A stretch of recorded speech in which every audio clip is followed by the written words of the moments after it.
Hello dear student. तो कैसे हैं आप लोग। आज की इस क्लास में हम बात करेंगे क्वेश्चन नंबर 26, 27, 28 तीन क्वेश्चंस की। यहाँ पर भी मिसलेनियस ट्रांजैक्शंस होंगे, अलग अलग टाइप के ट्रांजैक्शंस है और लगभग वो है जो ऑलरेडी आप पढ़ चुके हैं। ट्रांजैक्शन सिंपल होते हैं, खाली अमाउंट बदलता है और वही जनरल एंट्री करते हैं। परचेज किया तो purchase account debit to cash account, sale किया है तो cash account debit to sales account. ऐसे ही ट्रांजैक्शन होते हैं, बस याद हो जाने चाहिए। जितना ज्यादा प्रैक्टिस आप करेंगे उतना ही ज्यादा आपको ट्रांजैक्शंस की एंट्री याद होगी। तो लगभग सारे क्वेश्चन बता चुका हूं। इसके बाद कुछ एडिशनल क्वेश्चंस रह जाएंगे, उसके बारे में हम बात करेंगे आज 28 तक। उसके बाद हम नए चैप्टर की शुरुआत करेंगे। चलिए शुरुआत करते हैं क्वेश्चंस आंसर का सिलसिला। सबसे पहले ये क्वेश्चन है और क्वेश्चन को पूरा करने के लिए हमें क्या तैयार करना पड़ता है, फॉर्मेट। फॉर्मेट बहुत ज्यादा जरूरी है, ठीक है। एक बार में टीचर अगर समझाते हुए फॉर्मेट नहीं भी बना रहा है तो आपको नोटबुक में फॉर्मेट को बनाना ही होगा, ठीक है। ध्यान में रखना इस बात को। तो यहां पर ये हो गया आपका date column, particulars, LF amount debit और अमाउंट क्रेडिट। सही है। ट्रांजैक्शन को पढ़ते हैं और एंट्री करते हुए चलते हैं। फर्स्ट ट्रांजैक्शन है क्वेश्चन नंबर 26। क्या बोला जा रहा है कि purchase goods for 25,000 for cash and पे 200 for carries on this goods. Purchase of goods में अगर कैरीज आता है तो कैरीज की एंट्री अलग करते हैं। परचेज ऑफ एसेट्स होता है तो कैरीज को उसी एसेट्स की वैल्यू में ऐड कर देते हैं। तो यहाँ पर purchase account debit, carriage account debit to दोनों ही कैश है तो कैश की एंट्री कर देंगे। Point number 1 purchase of goods है, सो यहाँ पर एंट्री करेंगे हम परचेज अकाउंट डेबिट। कितने का गुड्स हुआ बेटा, 25,000 और कैरीज अलग से है तो यहाँ पर एंट्री करेंगे कैरीज अकाउंट डेबिट। देखिए कैरीज कभी आएगा अलग से जब गुड्स को परचेज किया जा रहा है। एसेट्स होता है तो वो एसेट्स के साथ ऐड हो जाएगा। तो यह टोटल हो जाएगा 25,200। नेक्स्ट लिखेंगे goods purchased and carries paid. ठीक है, डन हो गया। Now point number 2 purchase goods for 40,000 on credit from Sudhir, paid 500 carries on these goods. 40,000 का गुड्स सुधीर से परचेज किया, सुधीर से परचेज किया मतलब उधार में। कैरीज पे किया और कैरीज कभी उधार नहीं होता है, उसके लिए कैश एक्सपेंस कभी उधार में एंट्री नहीं करते हैं। तो यहां पर परचेज गुड्स है तो एंट्री करेंगे हम परचेज अकाउंट डेबिट। कितने का परचेज किया है, 40,000 और ऑन द स्पॉट कैरेज भी पे किया गया है तो यहाँ पर एंट्री करेंगे कैरेज अकाउंट डेबिट टू जो गुड्स। कैरेज कितना पे किया है बेटा, 500। जो गुड्स है वो सुधीर से परचेज किया गया तो जिससे परचेज किया गया उसका नाम आया, क्योंकि उधार है। सुधीर अकाउंट कितने का गुड्स है, 40,000।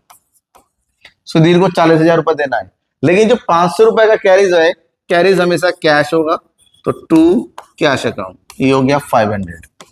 तो नेक्स्ट लिख दो goods purchase from Sudhir and carries paid. Done. Point number 3 ये हो गया, ये हो गया 3। Purchase machinery for 20,000 and spend 500 on it's carries and 300 on it's installation. ध्यान में रखिएगा, मैं बार बार कहा गया है गुड्स के अलावा कुछ और चीजों का परचेज होता है तो ये सारे अमाउंट एक साथ हम क्या हो जाता है, ऐड हो जाता है। तो यहाँ हो जाएगा 20,800। ठीक है, टोटल अमाउंट ऑफ मशीनरी। तो हमें ना ही कैरेज की एंट्री करनी है, ना ही इंस्टॉलेशन चार्जेस की एंट्री करनी है। ये सब मशीन के टोटल कॉस्ट में ऐड हो जाएगा। तो इसकी जो एंट्री करेंगे हम यहाँ पर machinery account debit 20,800 to cash account. ठीक है, तो ये हो गया 20,800। तो यहां पर नरेशन में भी कुछ लिखने की जरूरत नहीं, खाली लिखो machinery purchased, machinery purchase. Done. Now point number 4 purchase goods from Anil for 15,000। Simple है, परचेज गुड्स फ्रॉम अनिल तो परचेज करने की एंट्री क्या होती है, purchase account debit to Anil account the amount of 15,000। Okay, कुछ भी नहीं है इसमें और, तो लिखेंगे goods purchase from Anil, goods purchase from Anil, done. Next point number 5, sold 1/3 of above goods at a profit of 20। Above goods, जो अबव मतलब इससे ठीक ऊपर वाला, जो गुड्स परचेज किया था 15,000 का अनिल से, इस 15,000 का कितना 1/3, तो इसका 1/3 निकालो, 3 5 15 कितना हो गया 5,000।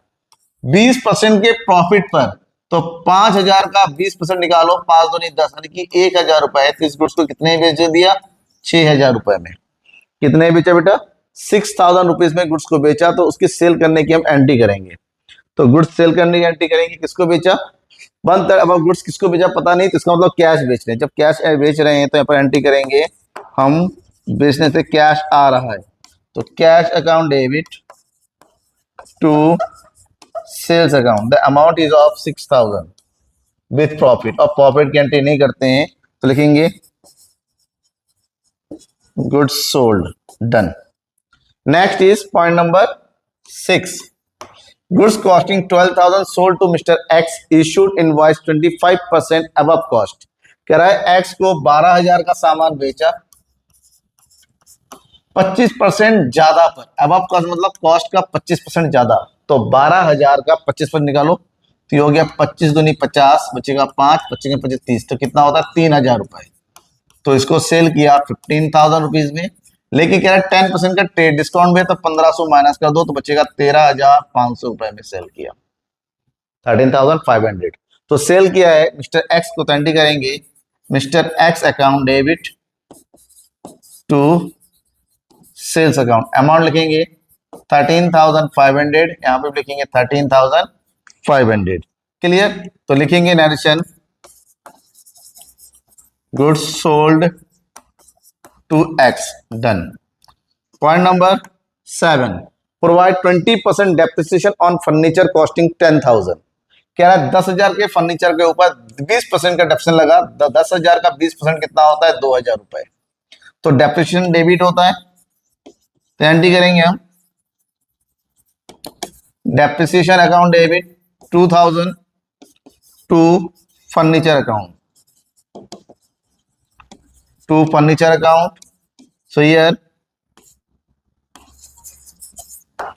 depreciation charge on furniture. Next point, give a charity cash a 500 and goods, जहां गुड्स होता है तो परचेज को क्रेडिट करते हैं, चैरिटी दिया है, चैरिटी इज एक्सपेंस, तो पर एंट्री करेंगे हम charity account debit to cash में चैरिटी दिया, तो charity account this one is 500 to goods दिया है to purchase account, to purchase account कितना है 2,000, सो टोटल अमाउंट इज 2,500। तो यहाँ पर लिखेंगे cash and goods given away as charity, done हो गया ये वाली एंट्री। ठीक है, अब इसी तरह से जनरल एंट्री करना है, सेम लॉजिक में, सेम टेक्निक से, सेम याद कर लो किस टेक्निक कौन से एंट्री की किस तरह से, खाली नाम बदलेगा, अमाउंट बदलेगा, हर जगह एक ही जैसी एंट्री होती है। नेक्स्ट क्वेश्चन हो गया यहाँ पर भी आपके 9 पॉइंट है, तो सबसे पहले तो आप एंट्री करने से पहले यहाँ पर फॉर्मेट तैयार कर लो।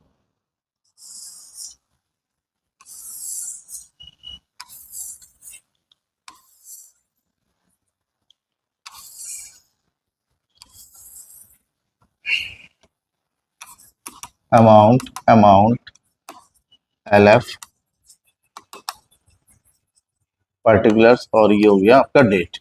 यहाँ पर एक पॉइंट टू पॉइंट पढ़ो और एंट्री करते चलो। क्या कह रहा है, receive 1,000 of sale of old newspaper and 5,000 from sale of old chair. ये जो चेयर है ना वो फर्नीचर है, क्या है वो फर्नीचर को सेल किया, एसेट्स गया, तो जब एसेट्स को बेचा जाता है तो एंट्री करते हैं cash account debit to assets, यानी कि cash account debit to furniture account. But ये जो न्यूज़पेपर है ना, इसको स्क्रैप बोलते हैं। क्या बोलते हैं? स्क्रैप। और जो स्क्रैप को सेल करते हैं तो इसको बोलते हैं miscellaneous expensive income. Miscellaneous income. आप स्क्रैप भी लिख सकते हो।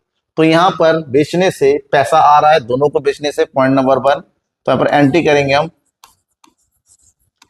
Cash account debit to scrap, या फिर हम लिख सकते हैं मिसलेनियस इनकम अकाउंट। ठीक है, to furniture account. Furniture account, कहीं स्क्रैप लिखा जाता है, कहीं पर ये लिखा जाता है, जैसा भी ये हो गया। तो यहां पर हो गया न्यूज़पेपर 1000 का हो गया, और ओल्ड फर्नीचर हो गया 5000 का। टोटल हो गया यहाँ पर 6000 का। तो लिखेंगे old newspaper and furniture sold. Done. Point number 2, goods costing 7000 given away as charity. अभी चैरिटी वाला मामला होता है, गुड्स दिया गया है, तो फिर एंट्री करेंगे हम charity account debit to goods दिया गया है। तो गुड्स जब भी जाता है बिना सेल के, तो परचेज अकाउंट को क्या करते हैं? क्रेडिट करते हैं। ये रट्टा मान लो आप 7000। तो जो है वही लिखिए, goods given away as charity. Next point number 3, Arun pays us 63,000 after getting 10% discount on prompt payment। कह रहा अरुण ने 63,000 रुपीज आफ्टर गेटिंग 10% का डिस्काउंट मिलने के बाद, मतलब हमने डिस्काउंट किया 10,000 रुपए, तो 63,000 का 100% अमाउंट निकालो तो यहां पर हो जाएगा 9। तो 9 7 जा, इसका मतलब होता है वो गुड्स का कीमत कितना था? 70,000 रुपीज का था। तो अब हमें 63,000 रुपीज मिला है 10% डिस्काउंट माइनस करने के बाद। तो अरुण ने पे किया है, मतलब हमें मिला है। तो एंट्री करेंगे cash account debit 63,000। Okay, 7,000 rupees का हम क्या कर देंगे? डिस्काउंट, और हमारे लिए हो जाएगा discount allowed. Discount allowed account debit. Payment किसने किया है? अरुण ने, to Arun account 70,000।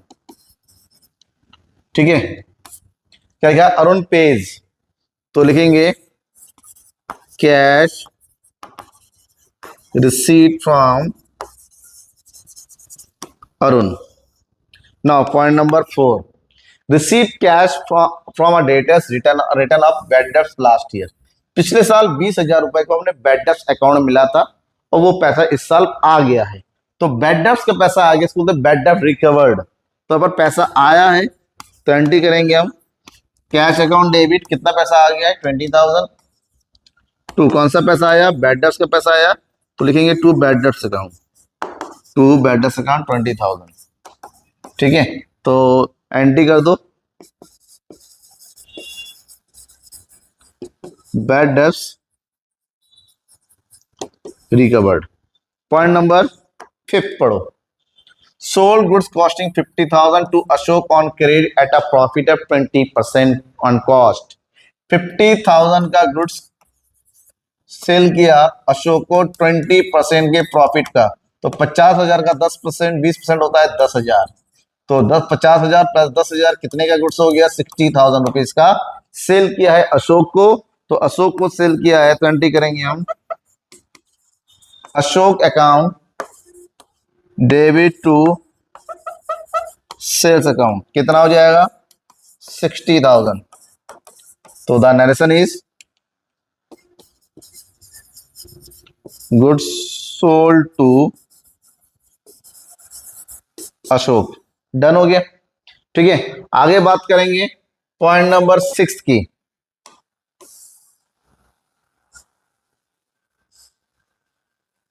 The point number 6 is here, sold goods costing 1 lakh for 140। 1 lakh के गुड्स को 140 में बेचा गया। आप कितने का गुड्स को छोड़ दो, कितने में बेचा वो देखो, 140 में बेचा गया है।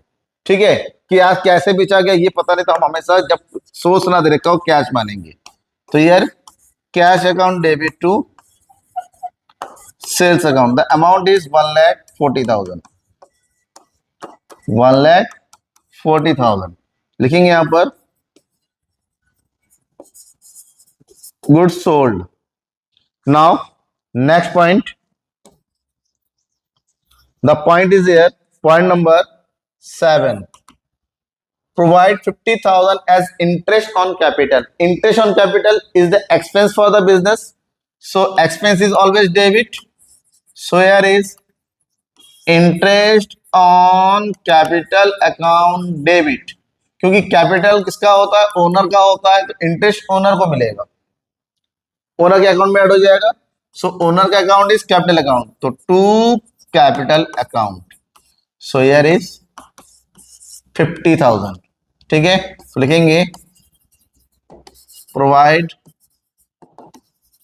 Interest on capital, done. Now point number 8, paid rent of building 60,000 by cheque, half of the building is used by proprietor, मतलब 60,000 का रेंट पे किया है चेक से, तो rent account debit to bank account. लेकिन बात यह है जो 60,000 में जो 30,000 है उसका यूज तो प्रोप्राइटर अपने घर के लिए करता है, तो प्रोप्राइटर का यूज किया हर चीज होता है ड्राइंग, तो यहां पर जब ड्राइंग है तो 50% को देखो ऑफिस रेंट में, that is rent account debit 30,000, और 50% को डालो ड्राइंग में, तो drawing account debit that is 30,000, और बाई चेक है तो लिखेंगे टू बैंक अकाउंट 60,000, डन। सो लिखेंगे rent paid for office use and personal use, done, इतना लिख दो काफी है। अब लास्ट पॉइंट है 9, आउटस्टैंडिंग सैलरी, और आउटस्टैंडिंग सैलरी में सैलरी हमेशा क्या होता है, डेबिट होता है, सो here is salary account debit, कितने का सैलरी देना था 30,000, बट गलती से दे नहीं पाए तो उसको लिखेंगे salary outstanding account, salary outstanding account, क्योंकि देना है that is liability, liability is always credit, तो लिखेंगे आउटस्टैंडिंग सैलरी, आउटस्टैंडिंग सैलरी, ठीक है, ये डन हो गया। अब इसमें कुछ पॉइंट्स आपको नए मिले होंगे, जो नया पॉइंट है उसको ध्यान से देखिएगा, किसी पॉइंट में डाउट होता है तो कमेंट बॉक्स में कमेंट करके बताइएगा कि सर इस वाले पॉइंट में ये समझ में नहीं आया, दोबारा बता दीजिए, मैं उसको एक्सप्लेन कर दूंगा, या तो आपके कमेंट में ही एक्सप्लेन करने की कोशिश करूंगा, ये नेक्स्ट वीडियो में जरूर बताऊंगा, ठीक है। चलिए आगे बढ़ते हैं। अब यहां पर देखिए बहुत सारे ट्रांजेक्शन है, अब ये लास्ट क्वेश्चन है आज की क्लास का भी और आपके इस चैप्टर का भी, ठीक है। तो यहाँ पर इस क्वेश्चन को चलिए पूरा करते हैं हम यहाँ पर। तो सबसे पहले हम क्या करेंगे भाई, सेम फॉर्मेट तैयार कर लेंगे यहाँ पर,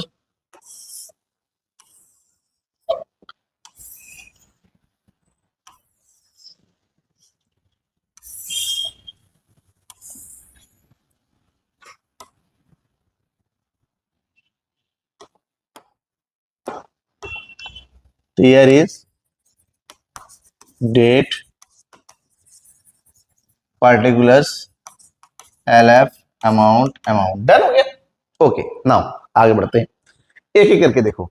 अप्रैल 1 से स्टार्ट है, तो सबसे पहले लिखो April 1, purchase goods of 1 lakh from Manoj and avail discount of 10,000, Manoj से 1 लाख का गुड्स परचेज किया और डिस्काउंट दिया 10,000। अब कौन सा डिस्काउंट पता नहीं, लेकिन परचेस करते वक्त जो भी डिस्काउंट होता है, ठीक है, तो उसको बोलते हैं ट्रेड डिस्काउंट, यानी कि गुड्स एक्चुअल में कितना हो गया 90,000 हो गया। तो 90,000 का गुड्स है, तो परचेस करने की एंट्री करेंगे यहां पर हम, purchase account debit to Manoj account, this one is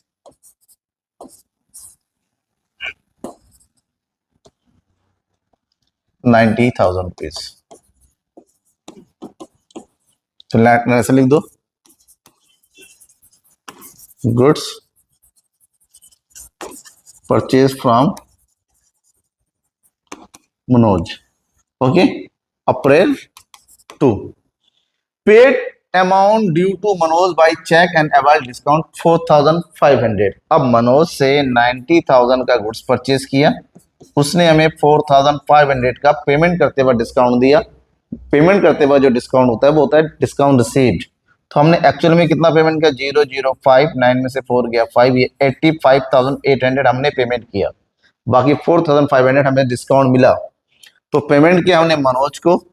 so यार मनोज अकाउंट डेबिट। अब कैसे पेमेंट किया, by cheque to bank account 85,500 और जो डिस्काउंट मिला, सो यार इज डिस्काउंट रिसीव्ड अकाउंट 4,500। तो टोटल मनोज का अकाउंट हो गया क्लियर 90,000 से। सो यार right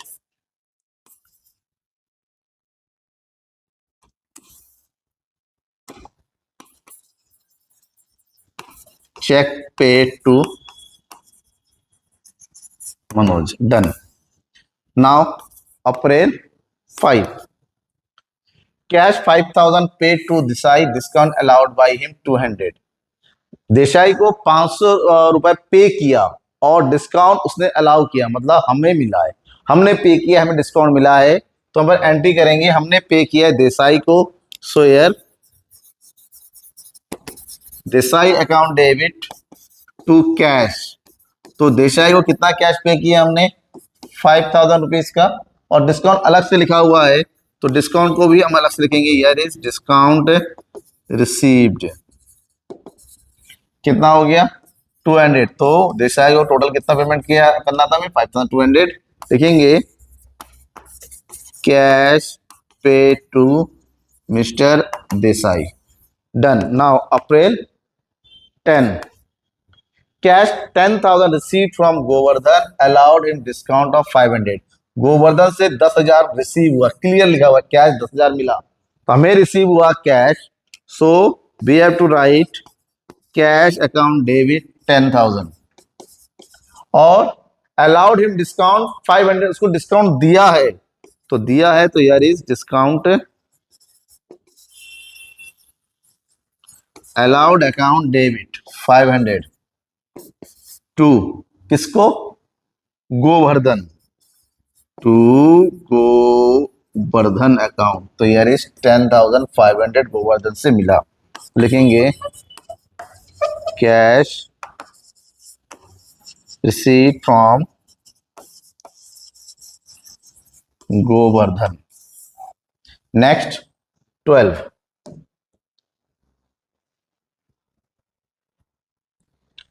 the point is sold personal car, April 12, sold personal car of proprietor 80,000 against check which was deposited into firm bank account।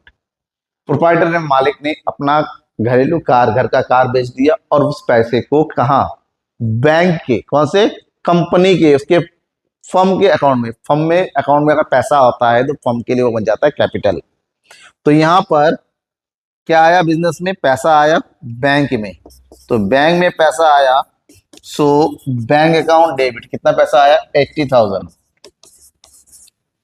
To क्या बनाएंगे, capital account. ये सारा पैसा कहाँ जाएगा, कैपिटल में आ जाएगा। तो लिखेंगे अमाउंट इन्वेस्टेड बाय प्रोप्राइटर, बस इतना काफी है। आगे बढ़ते हैं और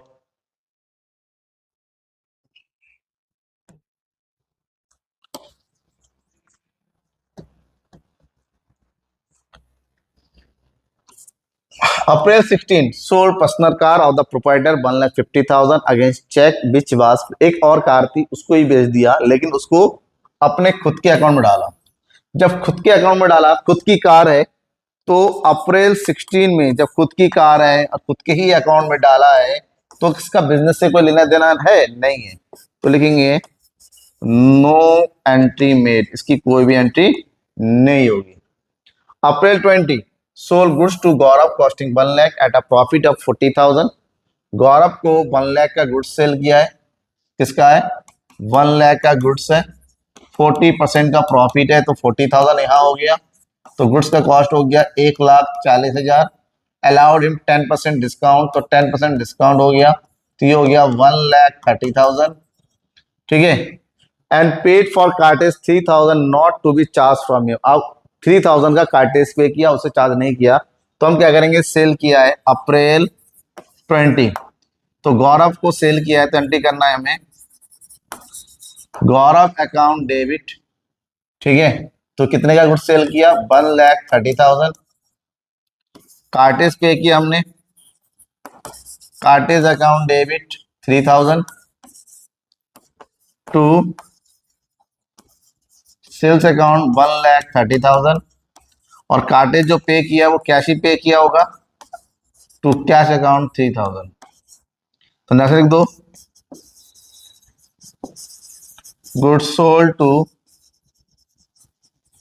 गौरव एंड कार्टेज पेड, डन।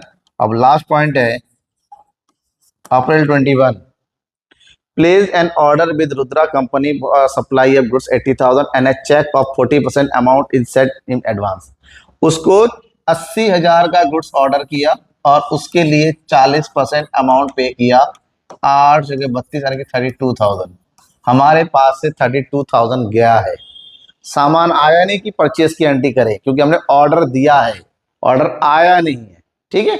तो जितना पेमेंट किया हम केवल पेमेंट की एंट्री करेंगे, क्योंकि पैसा गया है, सामान आया नहीं है अभी तक, तो हमें केवल जितना एक्चुअल में होता है उसकी एंट्री करेंगे। तो पेमेंट किया हमने रुद्रा को, रुद्रा एंड कंपनी लिखेंगे एडवांस, क्या ब्रैकेट में लिख दो, एडवांस डेबिट कितना 32,000 टू चेक दिया है, क्या दिया है, सेंड टू हिम चेक दिया है, तो लिखेंगे to bank account here is 32, देखो क्या लिखो, that is advance send to Rudra and company, done हो गया। दैट्स क्लियर, सारे क्वेश्चन कंप्लीट हो गए, इजी वे में सारे क्वेश्चन समझाए गए। किसी क्वेश्चन में कहीं पर कोई डाउट हो गया होगा तो जरूर बताइएगा, क्या डाउट है, किस तरह का डाउट है, ठीक है। आपके डाउट का इंतजार रहेगा, कमेंट का इंतजार रहेगा, और जितना शेयर कीजिए दोस्तों में। Thank you and bye.